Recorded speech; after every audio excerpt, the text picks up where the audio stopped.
Mobile جديدة اللي توفر لك un accès direct, rapide et gratuit. Pour des promotions, سهلة ياسر. Il suffit تختار le promo اللي تعجبك, تكليكي على obtenir le code وتوريه chez notre partenaire au moment du paiement. وهكاكا تتمتع des réductions يوصلوا حتى ل 70%. أكثر من نقطة اسكندر. باش نحكيو مع برشا طارق العليم اليوم. عنا برشا ما نحكيو على الجامعة والشابة وبلاغ نهار الخميس 30 ديسمبر الجديد والمآل نتاع البلاغ هذا كيف زاد كان نحب نسميوها العركة الغير مباشرة بين ولا المباشرة كانت تحب زاد طارق بين اللجنة الأولمبية والجامعة التونسية لكرة القدم ورئيس الجامعة التونسية لكرة القدم مودي على جرير الافريقي وبلاغ الجامعة. هذا الكل شوية آخر مع خبير القانون الرياضي طارق العليمي الموجود بحثنا اليوم في فورم سبور. كما قلنا لكم استناوا معنا حاجة تهم النادي الافريقي وموضوع الساعة. المعطيات الرسمية اللي عندي تقول انه عبد السلام اليونسي قرر رسميا الانسحاب من رئاسة النادي الافريقي, وان بيان في الغرض سيصدر بين فينة واخرى لتوضيح كل الاجراءات والخطوات القادمة. ستكون هناك جلسة عامة تقييمية وجلسة عامة انتخابية في اطار قانوني كامل, ولكن القرار الرسمي عبد السلام اليونسي قرر الانسحاب من رئاسة النادي الافريقي. هذه معلومة حصريا على موزايك في فوروم سبور. طارق العليمي, هذا القرار الذي كان مطلبا جماهيريا, السياق القانوني لمثل هذه القرارات أو مثل هذا القرار اللي أقدم عليه عبد السلام اليونسي في انتظار أنه تجينا البيان الرسمي اللي بسدد التجهيز. هو أنت جاوبت على السؤال عبد وقت اللي قلت هذا إعلان في انتظار الإجراءات. يعني نحن اليوم نمشيو بالإعلان الشفاهي, الإعلان المسموع في تخلي آخر عضو في هيئة النادي الإفريقي على مهامه. نرجع شوية باش نذكروا شوية العباد, نذكروا كل أنه نهار 2 جوان في الليل وقتها كانت الاستقالات اللي بلغت 9 أعضاء استقالوا. وقتها كان نذكروا شوية وكان حتى ينجم يجيبها نهار 3 جوان 2020 لهنا في سبور إكسبريس. قلنا راه القانون الأساسي للنادي الإفريقي يقول لك أنه الهيئة المديرة المنتخبة باش تقعد عندها الصلاحيات كهيئة قانونية لازم يكون أدناه 3 العدد متاعها وأقصاه 15. وقتها قلنا نهار 3 جوان 2020 لهنا في سبور إكسبريس راهو النادي الإفريقي ثم 9 استقالات من 11 قعدوا زوز, وبناء على البلاغ اللي كان متاع النادي الإفريقي نهار 3 جوان المرور إلى جلسة عامة انتخابية صارت تحت قائمة ثم نزاع قضائي لحد ما جينا اليوم انه ما قعدش فقط رئيس النادي. نعرفوا أنه نائب الرئيس زاد تخلى أو قدم استقالته وتخلى على مهامه. اليوم الإعلان هذا هو إعلان بالتخلي على صفة العضو الأخير في الهيئة المديرة اللي هي هيئة تسيير أعمال من نهار 3 جوان إلى حد اليوم. نقعد ونستناو شنو هو الإجراءات القانونية اللي باش تكون. أهمها يقينا هي الدعوة إلى جلسة عامة انتخابية, يعني دعوة جلسة عامة انتخابية, أجال الدعوة للجلسة العامة الانتخابية. الهيكل المشرف على الجلسة العامة الانتخابية باش يعاود يعطي تعهيد جديد إلى اللجنة المشرفة على الانتخابات بالجامعة التونسية لكرة القدم للإشراف على الانتخابات. هذا الكل ما ننساوش اليوم ثم أجل عطاته الجامعة التونسية لكرة القدم ينقضي اليوم نهار 7 جوان بالتوقيت الإداري للجامعة اللي باش يكون 7 جانفي. سامحوني قعدت معدل مع تصريح 3 جوان حتى وسخانة اليوم كما في جوان 7 جانفي اللي هو فيه إقرار. واسمحني نزيد نتمدد شوية في إقرار. النقطة الأولانية متاعه بلاغ الجامعة اللي صدر في إقرار إنه هيئة النادي الإفريقي هي هيئة تصريف أعمال منذ 3 جوان, إنه آلية سد الشغور والتعويض ما ينجم يكون إلا إذا كان عندك 3 أعضاء منتخبين موجودين, وأنت ما عندكش 3 أعضاء منتخبين, عندك عضو فقط. وعليه كان تقرأ في آخر المطة الأولانية قال باش ننظروا في التركيبة اللي زاد الجامعة تعرفها التركيبة من اللونجاجمون بتاع النادي الإفريقي من بعد باش نحيلوا. أنا شايف هي نقطة من النقاط القانونية. نعاود نذكر بالخبر الحصري. عبد السلام اليونسي قرر رسميا الانسحاب من رئاسة النادي الإفريقي. بيان في الغرض بسدد التجهيز من مختلف زواياه القانونية, وسيأتي على حيثيات مهمة بخصوص هذا القرار. الشيء المؤكد ستكون هناك جلسة عامة تقييمية وجلسة عامة انتخابية, وستكون المسار القانوني للانسحاب هذا. ولكن المعلومة الرسمية اللي تتبعوها معنا أنه رسميا عبد السلام اليونسي قرر الانسحاب من رئاسة النادي الإفريقي. ويتر تفاعلا معك ما أتمناه. أنت تو قلت البلاغ بصدد الكتابة هكا ولا أتمنى رجاء أن يكون بلاغ واضح مقتضب نقاطه واضحة ما فيهوش حمراء كحلة صفراء خضراء، وقراءة بين الأسطر، فيه قراءة واضحة وتمشي واضح. خلي النادي الافريقي يتصافى مع ذاته بعيدا على التجاذبات اللي قد يكون يخلقها بلاغ فيه قراءتين او ثلاثه. ان شاء الله يكون واضح في خصوص العمليه الانتخابيه، تحديدها اجلها الهيكل المشرف، باش النادي الافريقي ما يعاودش يدخل ما بعد البلاغ في تجاذبات جديدة. أمنية ورجاء إذا كانوا يسمعوا فيه. سيري ذا بوراوي، في ظل الظروف والتطورات الأخيرة، الاعتصامات واحتجاجات جماهير النادي الافريقي، نحكيو على زاد البلاغ نتاع الجامعه وتخلي نجم نقولوا الجامعه على هيئه عبد السلام اليونسي في وقت ما، نحكيو على بلاغ حركه النهضه اللي وقتها قالت انا راني ما عندي حتى علاقه بالتطورات الاخيره ولا حتى دعم بالنسبه لهيئه اليونسي. نحكيو زاد ممكن على برشا حاجات تخلينا اليوم قدام قرار كيما هذا. هل اليوم قرار انسحاب عبد السلام اليونسي، انت كرضا بوراوي وانت من اكثر من نادى برحيل الهيئه هذه ورحيل عبد السلام اليونسي لمصلحه النادي الافريقي؟ اي معك لا يا اخي، مصلحه شكون؟ ما مصلحه النادي الافريقي. لا من نادى. هل فاجأك القرار هذا في التوقيت هذا بالذات؟ لا ما فاجأنيش، لكن كنت نتوقع، هو انه الاخ عبد السلام اليونسي معناتها برجولته اللي نعرفها عنده هو انه لمصلحه النادي الافريقي لابد ان ينسحب اولا. لكن فما حاجه، النادي الافريقي الموسم المئويه نقدر نقول لك، وانا بالسن هذا عمري ما سمعت نادي من النوادي التوانسه صارت هذه المشاكل في نفس السنه. ايش معنى مشاكل؟ النادي الافريقي بدون مدرب، الاسبوع هذا ما فماش مدرب، ما ريتش مدرب. فما مدرب توا لطفي الرويسي وهادي باياري. انا نحكي مدرب. لطفي الرويسي مدرب معك اوكي، اما انا نعرف معناتها نعرفش شنو صفه المدرب، لازم يكون لا ما نعرفش اللي لطفي، ما نعرفش لطفي الرويسي عنده مهنه، ما نعرفش. يزمك تعرف زميلك هو. شكون زميلي؟ لطفي الرويسي يا خويا مش زميلي، انت تو تعمل لي في المشاكل مع لطفي الرويسي زاد. خويا مقوات. شكون تلعب قبل انت؟ نعم شكون تلعب قبل؟ تفك علينا عاد موضوع ريال مدريد. خلينا نكمل. لا يا خويا يا حبيبي تقطع لي الكلام. تفضل سيري. البنا غادي كنقطع لك الكلام. المؤسف هو انه نادي الافريقي، نعاود نقولها بكل الاحترام للطفي الرويسي ولا لاي واحد يدرب، نادي الافريقي بالنسبه لي انا حاليا لا مدرب، وزاد اليوم اخبر بدون رئيس. الامنيه هذا لا مش عبد السلام اليونسي. خلينا نكونوا دقيقين في الكلام. معناتها فما مسار قانوني يا الاستاذ طارق العليمي، الرئيس تتواصل مهام الى حين ورود الهيئه الجديده المنتخبه بجلسه عامه انتخابيه. ولكن المهم في الاخبار اذا حتى الناس اللي تسمع، لانه موضوع على غايه من الحساسيه، وتبارك الله بالالاف قاعدين يتبعوا فينا الان، انه قرر الدعوه الى جلسه عامه انتخابيه. نعم رسميا هو ينسحب عبد السلام اليونسي. قرار الانسحاب هذا كان مطلب جماهيري، وعبد السلام اليونسي استجاب للمطالب هذه، والضغوطات كبيره والوضع انتقالي بشكل صعب جدا، وبالتالي حتى تكون العمليه النادي الافريقي مش برئيس ولكن رئيس قرر الانسحاب. خلينا في اللونجاج جوريديك لانه مهم برشا. نعم ليك انت الكلمه يعني الانسحاب، هكا المعلومه اللي وصلت لك انه الانسحاب سينسحب في اطار رسمي، في اطار قانوني. اي هذا يزيد يخلينا نعاود مره اخرى. رجاء في الصياغه، رجاء لمصلحه النادي الافريقي، لمحبتكم للنادي الافريقي. نعرف الناس اللي تكتب تو في البلاغ تحب النادي الافريقي، نعرف الناس اللي خدمت في النادي الافريقي الكل تتعارك لكنها تتصالح وتتوحد في محبه النادي الافريقي. الرجاء الراي كل كلمه بحساب. علاش مثلا نجم نقول انسحاب وانه فلتان سيسير الاعمال الى حين الدعوه لجلسه عامه كذا، والى حين الدعوه لجلسه عامه كذا، والى حين. شفت انا ما نحبش نستبق وما نحبش نعطي التسميات، انا في امنيات لصالح النادي الافريقي، هذا بغض النظر على الاشخاص، بغض النظر على المتصارعين والمتخاصمين.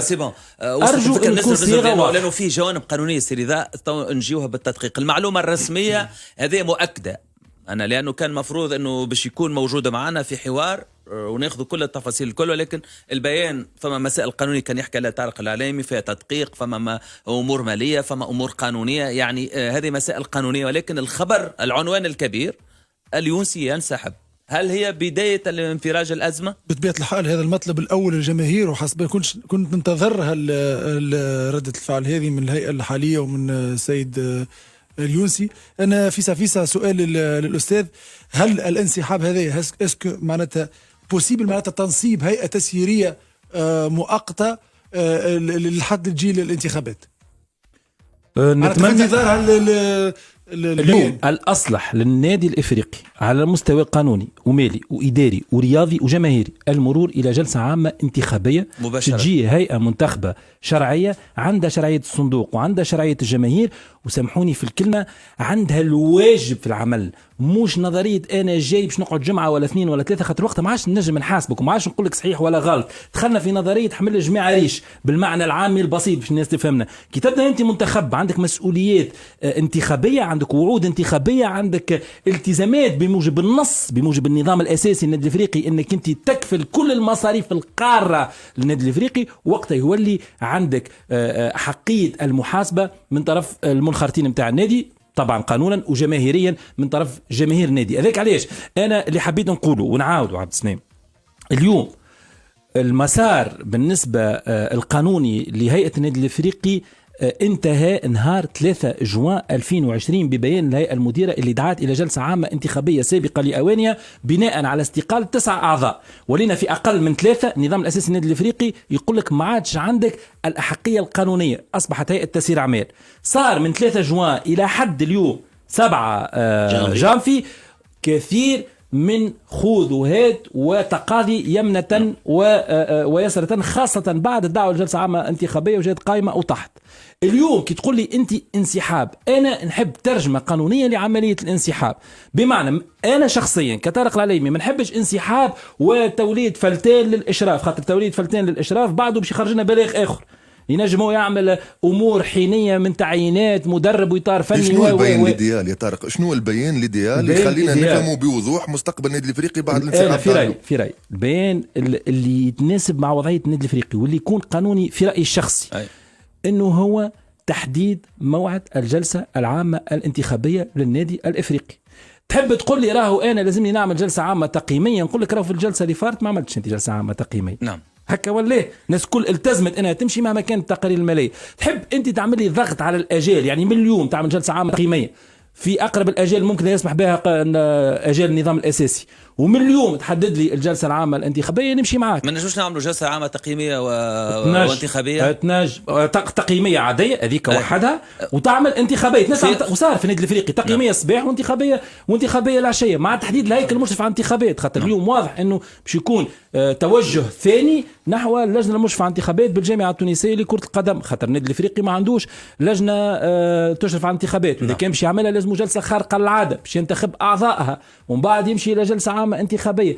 دونك اليوم كل كلمه بحسابها في البلاغ المنتظر للنادي الافريقي، ومع هذا اللي لازم يكون بالنسبه للنادي الافريقي هو كثير من وحدة الصف لصالح النادي الافريقي، كثير من الهدوء لصالح النادي الافريقي، وكثير من اليد الوحده لصالح النادي الافريقي. وليد نهار الأحد بعد ماتش المتلاوي عبد السلام اليونسي يقول انه ماهوش باش يستقيل، واذا كان باش يسيب البلاصه لازم يسيبها الشخص قادر انه يضمن للنادي الافريقي الموارد الماليه تخليه على الاقل يتفادى الديون وغيره من المشاكل العيبه، وينفي انه عنده نيه باش يعطي النادي الافريقي الهيئه التسييريه، خاطر اذا يعطيها الهيئه التسييريه باش تقعد ديما نفس المشاكل، اذا نحكيو خاصه على المشاكل الماديه وخلاص الديون. اليوم الخميس بعد 4 أيام ينسحب عبد السلام اليونسي ويقرر انه ما يوصلش في رئاسه النادي. شنو ينجم يكون تبدل بين نهار الاحد ونهار الخميس باش وصلنا للقرار هذا؟ نعطيك انا قبل ما يجاوبك هو خو شوفوا شكون أقسم. لا خاطر مهم جدا في علاقه بهم بزوز ملاعبيه، انه الملاعبيه اليوم وصلوا للاضراب قبل 24 ساعه ولا 48 ساعه من مباراه في البطوله، الملاعبيه يضربوا، الامور وصلت للملاعبيه لا اليوم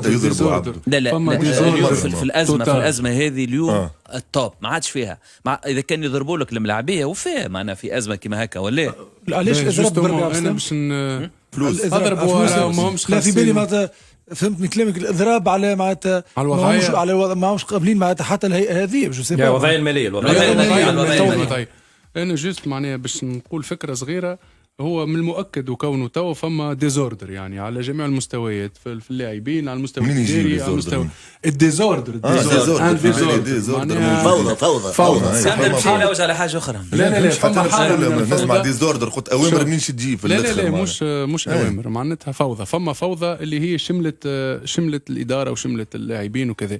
انا نحب نقترح حاجه بحكم انا عشت في وقت من الاوقات النادي الافريقي ونعرف اللي مشاكله كانت اداريه بالاساس من قبل الثوره من بعد سورتو من بعد صارت مشاكل كبيره ياسر. بربي خلينا نكمل خلي ندقق بربي. الكلام. راي المشاكل الاداريه في كل الجمعيات الرياضيه تقريبا بعد الاستثناءات لا اما 90-95% كلها مشاكل اداريه موجود. وكل ايضا الجمعيات عندها مشاكل بتاع شرعيه قانونيه باش تكون الصوره واضحه الكادر يعني واضح. فما برشا زاد شرعيات انتخابيه منقوصه اليوم في بطولاتنا ولكن مسكوت عليها. ما نعرفش الى متى باش يكون مسكوت عليها ولكن نواصلوا النقاش. واضح. انا نحكي معناتها على الاداره في الجيستيون في برشا حاجات معناها في برشا مواضيع.